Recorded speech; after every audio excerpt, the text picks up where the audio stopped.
Hey guys, working on a IC school bus, and just wanted to show you some issues I find with the wiring.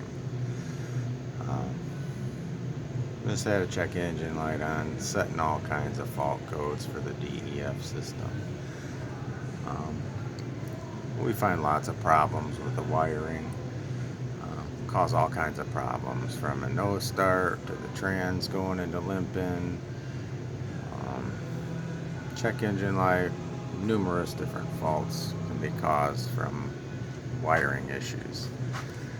So a lot of times what we find is,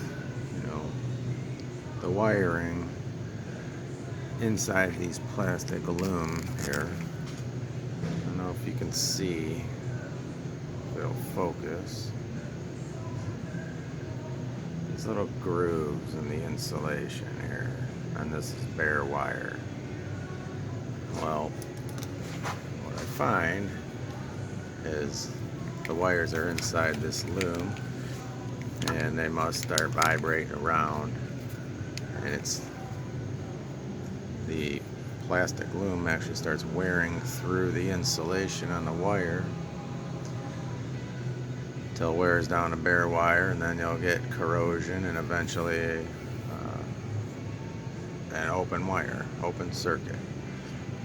Now here was another one I found I already repaired. It was completely corroded and rubbed through. Open circuit for the DEF pump. This is a ground circuit. I'm going to go ahead and fix that. But I find these problems all over in different areas of the wiring harness. So if you're chasing your tail on some electrical thing, be sure to always take a look at these wires real closely inside the loom and look for these where they rub through. Now, this is an IC bus chassis, maybe the same for other makes, I'm not sure, but I imagine this is a pretty common problem amongst all manufacturers, so just something to keep an eye out for. Alright, thanks for watching.